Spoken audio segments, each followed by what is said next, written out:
Hi, welcome to the XPO Podcast with me, Dale. I've got Steve Mellings with me today from ADISA. Good afternoon, Dale. Hi, Steve. How are you? Very well, thank you. Very well, thank you. Good.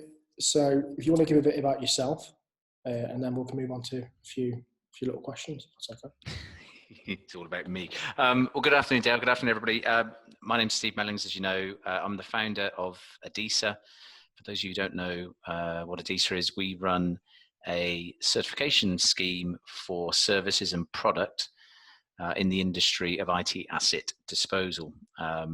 So we go out and certify companies who recover the physical asset, and we certify products that are used to sanitize media on the asset. I'm chatting with Dale today. Dale works for XPO, we're one of our certified companies, and we're chatting in mid-COVID, Dale. Yeah. So clearly we've not been out knocking on your door auditing you for a couple of months because we're not allowed to. But typically for everybody listening, we would go out and evaluate what XPO do and make sure that they're doing everything as they should be. Yes, and just to add, we have passed our recent audit, haven't we, Steve, with distinction?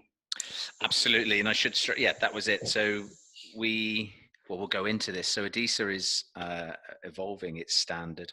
We're on version 7.0. So at the beginning of 2020, when this podcast is recorded, we have audited all of our members, so 43 plus sites, which we got most of the physical work out of the way before COVID, thankfully. So we took the time over COVID just to get everything completed and get all the evidence together and things like this. So I can't remember, Dale, when we came out to see you, but it was certainly before the lockdown. And yes, congratulations, you guys passed, and I think improved your score. Is that correct? That's correct, yeah. We passed with merit, I think, when you audited us last time, but now we've passed with distinction. So Congratulations, well done. Fantastic, thank you. I think it's sort of, just to add on to that, Steve, I think it's very good that you've decided to come on this Zoom call with me and just speak about it, because it is we like to think of you as a close friend of the business as well. So and sort of an industry leader in that regard. So it's nice to have you with me today, if that's it. Yeah, thanks very much, Dale. I mean, we call you guys our members. We are, for anybody listening, we are independent. We're not owned by our members. We're not a trade association. So we are a regulator of sorts. And I think we'll touch on this, Dale, in a bit. The industry is evolving and it's maturing. And so we see us not just as that, the people with a standard and a stick, but somebody to help collaborate with the industry and to help the industry grow, take the opportunities that come our way as a group to improve the overall performance of everybody who participates in this business process. And so that's why, and it's nice to hear, Dale, because we do view ourselves, and the final A in ADISA is alliance. And I think that this is an alliance. Absolutely. 100% agree. So I just want to give the audience just a brief background of the introduction and stuff. But you were the first thing on your LinkedIn profile, which you may have saw me look at the other day, was you went backpacking in Asia, in Australia, that sort of stuff.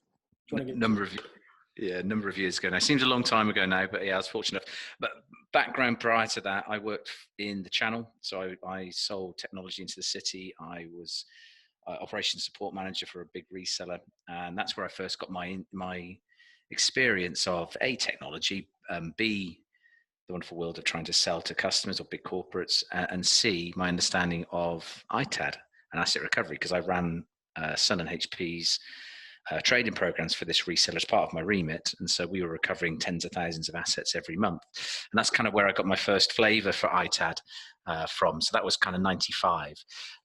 Dale, you're right, on my LinkedIn it's the most important thing. It's probably the best thing I've ever done, which is no disrespect to ADISA, which is go backpacking with my now wife. So in 2008 we just finished a property development, so we sold all the flats from the scheme that we did, so we had a bit of money in the bank, and as all good mid-30-year-olds do, so it's a bit late for backpacking. We bought a round the world ticket, locked up our house, and disappeared for a good number of months. And it was the best thing I've ever done, and I would heartily recommend it at any time in life, if you are fortunate enough to be able to do so, to do that, because it provides you with some really interesting insights to yourself, the world, and put some perspective on what's important. So it was a round the world trip. We started in Asia, so we spent 6 months, I think, Oh, in and wow. around Thailand, Cambodia, Laos, Vietnam. So we spent an awful lot of time just drifting around there, seeing the sights and just having a really relaxed time. I mean, even now you can hear it in my voice. It really takes me back to being chilled. Through Australia, where we've got family and friends, New Zealand, which is the most stunning country in the world, and then over to South America, where we spent, again, 4 months-ish, I think, backpacking around doing the Inca Trail and the Amazon and things like that. So wonderful experience. Seems a long time ago because we came back in about 2008. Okay, so it was quite a part of your life, then, really. To be fair, it was quite a substantial amount of time you spent backpacking. It helped me grow up. I was probably immature, if I'm honest, even though I was mid-30s. So, all of us in our lives go through our own points where you think, okay, that's changed me. And it was one of those things. I had the chance to go and see, Machu Picchu and Angkor Wat and places that I'd read about as a kid, and was fascinated by them. And I think it just made me perhaps find my feet in life. So it was a really good experience. And I would recommend to everybody, if you are lucky enough to have the opportunity to seize it. There's a lot of really good stuff that you can do, and it doesn't cost a huge amount of money. I'll be honest. You can live $5-10 in Asia pretty well a day. That is pretty well. So it doesn't need to cost the earth. No, it's always been something I've sort of thought about doing, but I've never sort of had the. I've obviously had the will to go, and not the will to. I don't have the confidence to go and do it because it's very. When you say sort of backpacking, it seems very it's very scary to me, to be honest. Sort of living very, very, very frugally is probably as much doing that.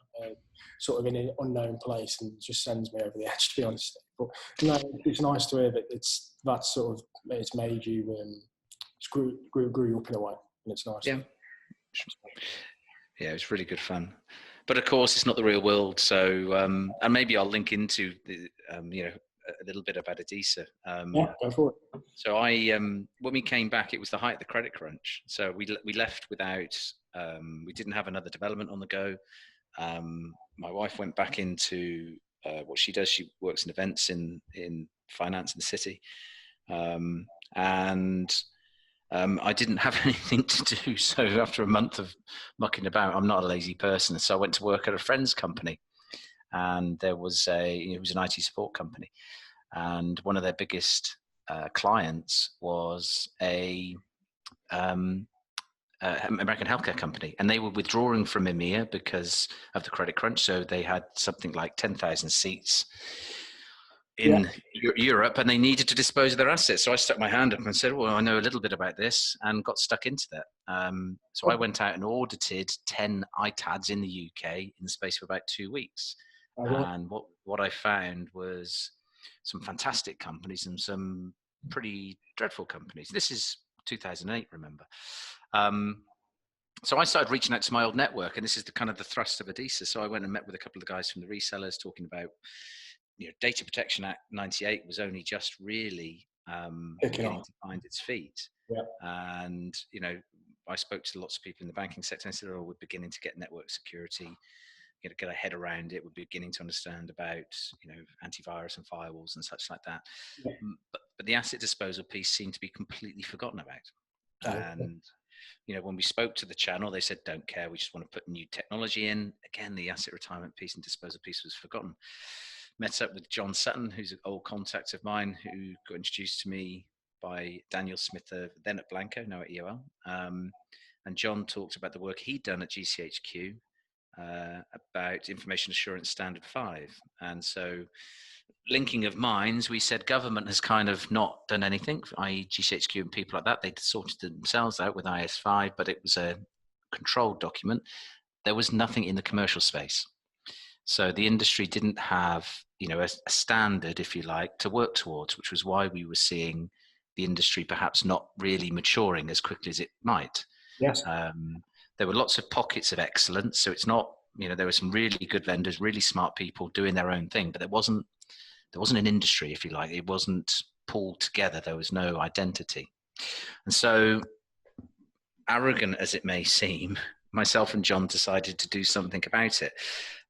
We initially went to the sector and we spoke to 5 or 6 companies, and they said, and we talked about a trade association, and they said, no, it won't work because, and Dale, you've been around a while, the industry kind of likes to do its own thing at times. Well, yeah, And absolutely. you know, there's a lot of brokerage where people would like to trade with each other and things like that, and it's very competitive. So Yes. the idea of a trade association, it didn't work for anybody. They said it won't work, we won't communicate, it just doesn't work in that way. So we went away and thought, oh, that idea won't work. But actually, what we decided to do was go it alone. So we set ADISA up. It's a privately owned company, myself and John as the founders. John's now retired, by the way. He'd retired from GCHQ, so I twisted his arm to come and work for ADISA for a little bit.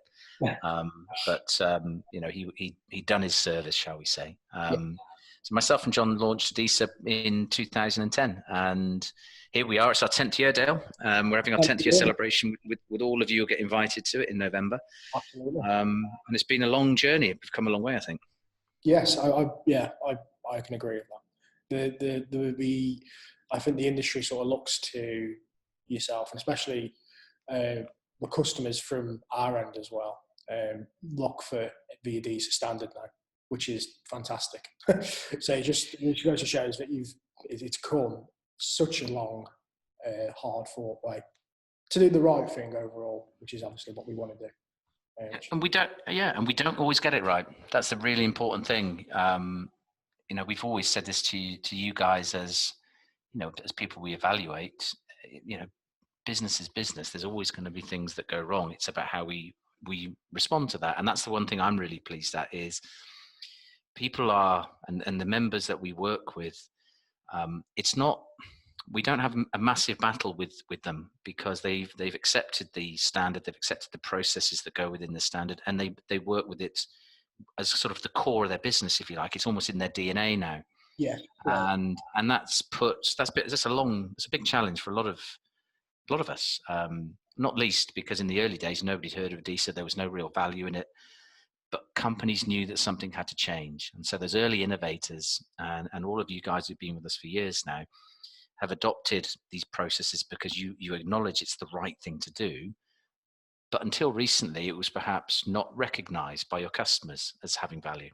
And I think that's changed. I think you're beginning, isn't just about ADISA, but I think customers are more aware of overall their risk where data is concerned. And I think GDPR has had a huge impact on that because of the balance sheet implications if they get it wrong. Yeah. And I think the asset retirement as an internal process has greater respect. Yeah. And I think as a result, the industry now is being viewed as very different than it was 10 years ago.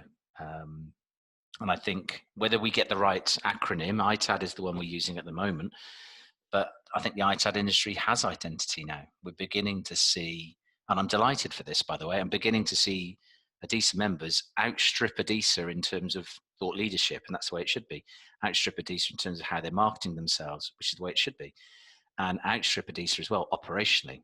So we're seeing some fantastic innovation going on. It's not within the ADISA standard, but we're beginning to see companies find their feet, find their own ambition within the industry, become the thought leaders themselves. And so, you know, it's exciting times, I think. Despite COVID, let's ignore that for now in the way that it's going to decimate our economy, of course. But I think in the industry for ITADs, you know, it's a good time. I would agree wholeheartedly, Steve. To be fair, I think the like you said, the industry, especially because I think I've been with XPO now for I think it's my 6th year this year, which is quite a long time for me, to be fair. I look about 45 on my hair, but I'm actually 23. So I've sort of grew up with Expo and probably the industry to some extent.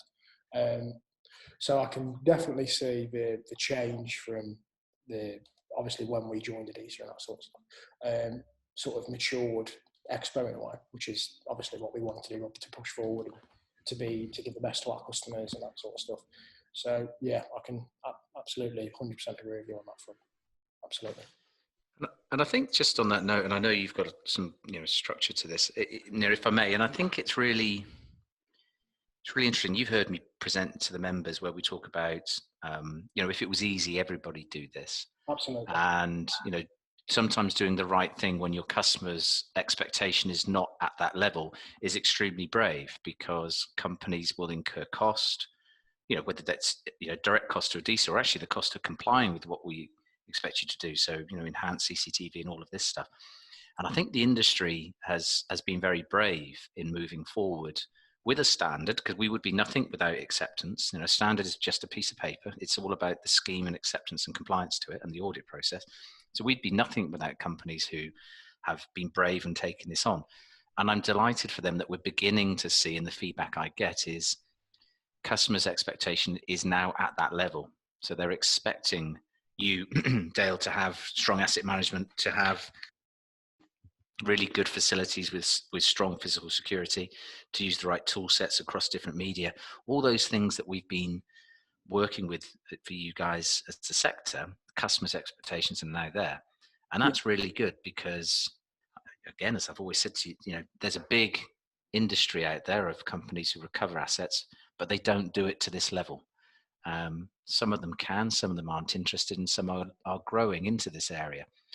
But you've got a sector of probably 500, depending on whether you're being generous or not. We've got 330 on our sort of target list, if you like, in the UK. So we've identified those. We can talk 330. And I think there's probably only 20% of them, being generous, operating to this standard. So the sector, whilst it seems big, is really small when you're talking about compliance service, talking about technology-led service, talking about asset management. And that's kind of where I see the benefit to those who already have that badge is actually, I think the clients are catching up with you now. And so you're already waiting for them and ready. Yes, absolutely. We've had a number of big name clients ask for, they ask us if we've got a ADISA, whereas before we have to sort of give an inkling and say, oh, we have the ADISA standard, we've met the ADISA standard. But now they ask us, which is absolutely phenomenal, which is where you've sort of just said, I'll touch on where you want the customer's expectations to be met with that level. And it's certainly there from our perspective as well. And I think that's right. It's people are frightened of intelligent customers, but actually we should like intelligent customers, because if we're operating to the best of our abilities and we're at the top of an industry, which I'm clearly biased that you guys are because you're certified to our standard, yes. We want smart customers because your service proposition will resonate with their requirements. And Absolutely. You touched on it earlier on. It was tough in the early days, not just for us, but for all of you guys, because customers were flippant in their attitude to the process. Not just come and collect it, I don't care. We still see that behavior hasn't gone away. It's an unfair market space because it's purely price led. And if you look at the quality of service compared to the price of the service, it's completely different across the sector, and customers weren't really aware of that. So it was very price driven, not quality. That's slowly changing, but we're still seeing too many tenders with pricing as the biggest weight on it, which is completely, in my opinion, irresponsible where data protection is concerned. You don't do the cheapest bid. You do the best bid at the best value. And, it's all about weighing up cost versus risk for clients. And I think that's a huge challenge for us all. But if it was easy, it would be a much, much more competitive market space because everybody would be able to reach the levels that you guys have reached. And unfortunately, they can't. And I guess all of our tasks, not just ADISA, not just XPO, but the regulators, and the broader industry, is to help this business process get identified by the customer as something worthy of proper consideration, and to apply some intelligence to their thinking, and to get them to see the value that you guys do day in, day out. I always say it's tens of thousands of assets that you process, the aggregated data that you're dealing with. You are one of the highest risk industries across any data security profession. And, if you look at how flippant some companies are, it should be a huge red flag on their risk portfolio. Yes. But it's still not there yet. We're getting there, I think. Yeah, absolutely. And I think it's the strides that we sort of took as an industry is helping that, and it's going to get there eventually. Where sort of the customer, every customer, sort of, especially the big name ones, will expect to have the ADISA standard, and they're going to ask us about the ADISA standard, which is overall sort of what we want, really. Yeah, agreed. So obviously, ADISA's growth has been absolutely phenomenal over the years as well. We've done all right. I talk quite openly about this, and I appreciate this is recorded and it'll have a lifespan of its own, so I may regret what I'm about to say. But we've done all right, but we've not done magnificent. I think we've done okay in the UK because it's a small country, and I got in the car at the beginning and I knocked on doors, and there was a lot of Me Too at the beginning, where we had these really early innovators who, they were kind of really backing having a gamble with us because they didn't know that we would succeed, and a lot of government didn't think we would succeed either. So in those early days, it was a flight of fancy for many, and we had people joining because they felt they were missing out. I think that group was way ahead of where customer expectation was, and we could have got the timing wrong and it could have fallen flat on its face. I think our biggest success is our longevity, because companies have stuck with us and they have allowed us to generate revenue from them through the audit process, which has enabled us to keep going. We do have other strings in our bow at ADISA, but from the ITAD side, if we don't have companies requesting to be certified, the revenue streams dry up, and that means the scheme doesn't perpetuate. So I think our greatest success is that we're still here 10 years on. And let's be, for everybody listening, we're not government. We have no mandate. We aren't funded by anybody other than ourselves at the beginning. We self-funded, and our members who pay to be audited against it. So it's a really small scheme in terms of revenue and, at the beginning, credibility. We have worked extremely hard on credibility, and I'm going to touch on some news on that in a second. But ADISA's hopefully reasonably well respected because we've tried our best to be ethical, consistent, and fair. There are times, of course, when mistakes happen, that's just human nature, but we learn from them, we progress. So in the UK, I think we've done all right, in short, Dale. Internationally is frustrating for me, and I'll talk openly of that. I spent a huge amount of time over the last 10 years going to the States and back maybe 3-4 times a year.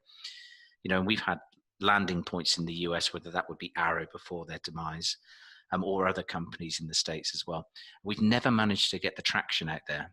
And the simple reason for that is ITAD is very different in the US than it is in the UK.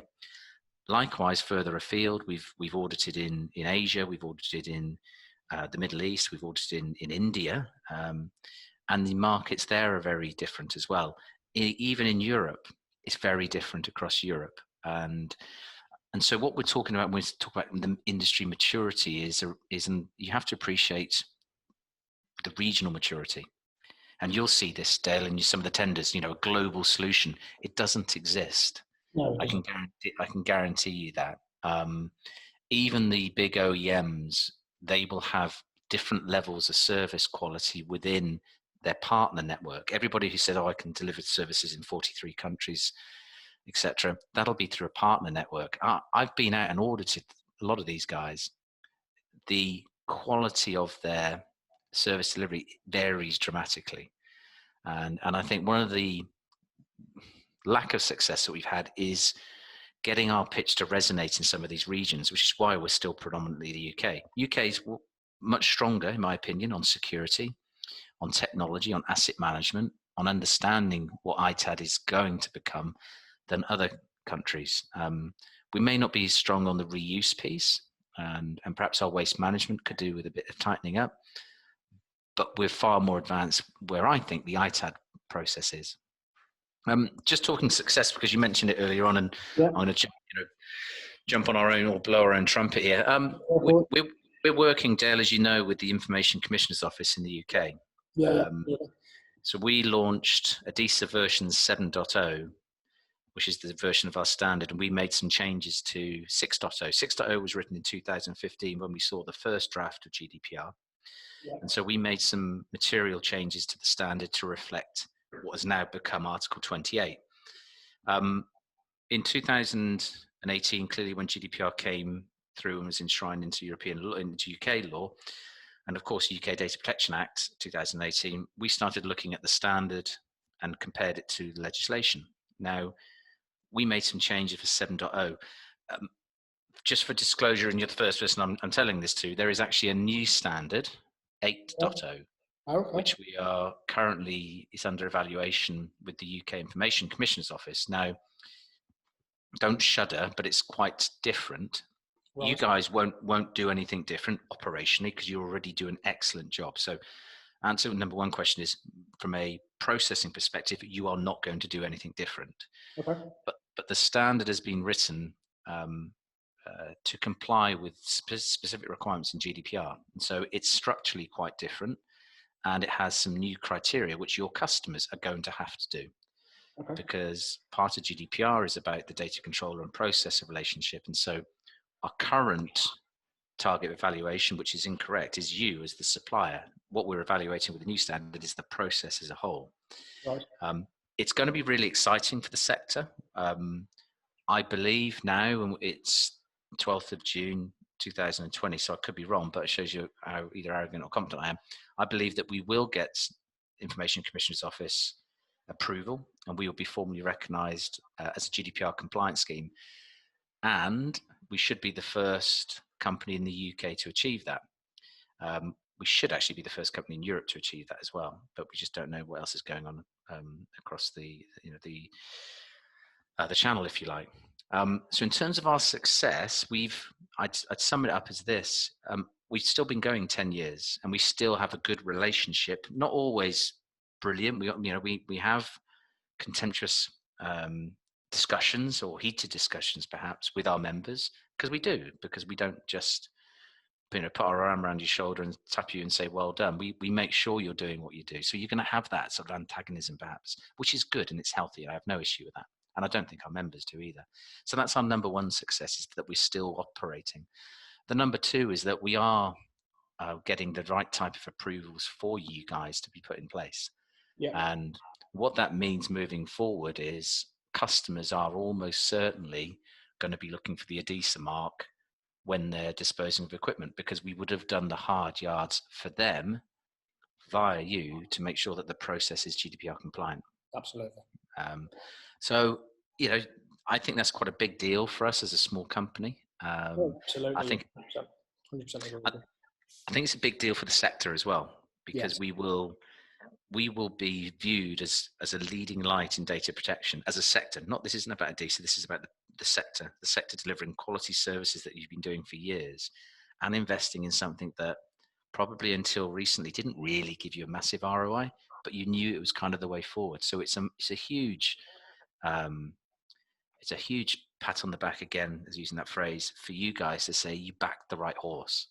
So I do hope I achieve it. If I don't, I'll be red-faced, but I'm confident that the work that we've already done, we've been working with now for over 6 months, the work that we've already done, I believe we're well on our way to get that type of approval.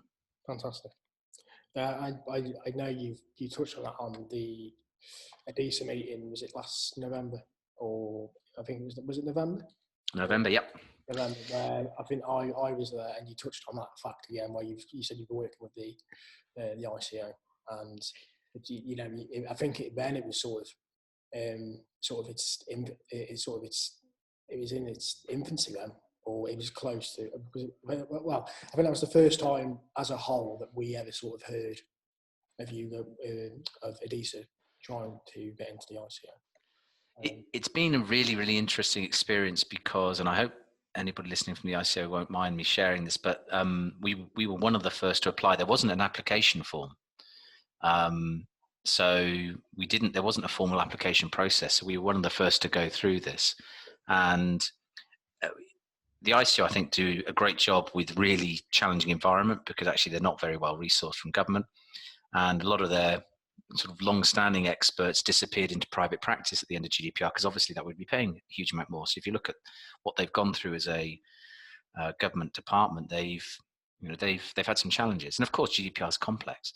But what's been really enlightening working with them is how open they are, because they've acknowledged some of this. Then they're evolving as we go, so we're very much working together.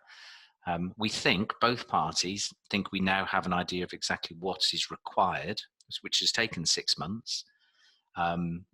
We put various documents in and they kept getting bounced around because people weren't exactly sure what it should look like. We now think we do know what it looks like. Both parties do, which means we're both confident, I think, that we can move forward in a positive light. A huge challenge for us internally, Dale, again, we're getting UCAS accredited. So we're working with UCAS at the moment, very early stages, because we're waiting for the standard to get, because UCAS need a target. So what they're evaluating us against the standard's got to be done first. That's going to be hugely challenging for us because it's much like you being audited by us. We think we do a good job, but now we have an external company coming in with a set of requirements auditing against us. So I'm putting myself in your shoes, Dale, and we're having somebody come around and knock on our door and check with us. And for the fear, like everybody, it makes me nervous. I'm pretty sure we do a damn good job, but the proof's going to be in the pudding. So, we need to make sure that all our ducks are in a row as well. So that's slightly nerve-wracking, but no worse than we've put you guys through for the last few years, I'm sure. Absolutely. So I think that's pretty much everything, Steve, to be honest. And the last question I have got for you is, can you recommend a guest for the next one, obviously? Oh, I will. There's lots of people in the sector who inspire me, if I'm honest. And they do, amazing things. I won't recommend somebody who would be in a competitor, Dale. I don't think that's what you're after. No. But I think if you were to reach out to a guy called you could either go to Justin Greenaway of Sweep or to Rob Smith of RS Recycling. Okay. These guys are absolute experts in the waste field, and from sustainable IT environment, they are the guys that understand about material recovery. And I think, we talked about it, this piece has been about certification, if you like, which is slightly myopic, I suppose, because we're talking about data security. But if we're looking at the broader picture of the business process, so once you've secured the data, it will go into a reuse channel, so that product will get reused. It could probably go into a reuse channel where the components are reused, or you're going into a recovery channel where you're actually going to be recovering the material.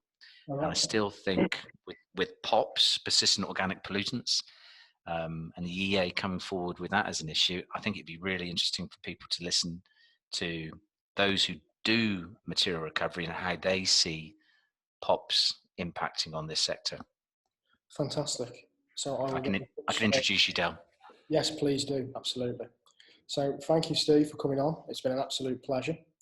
And hopefully you can introduce me to those chaps and we'll get something done for the next one. Fantastic. Cheers. Thanks, Dale. Thanks for the chance. It's lovely to speak to you. Cheers, Steve. Thank you. Cheers. Bye-bye.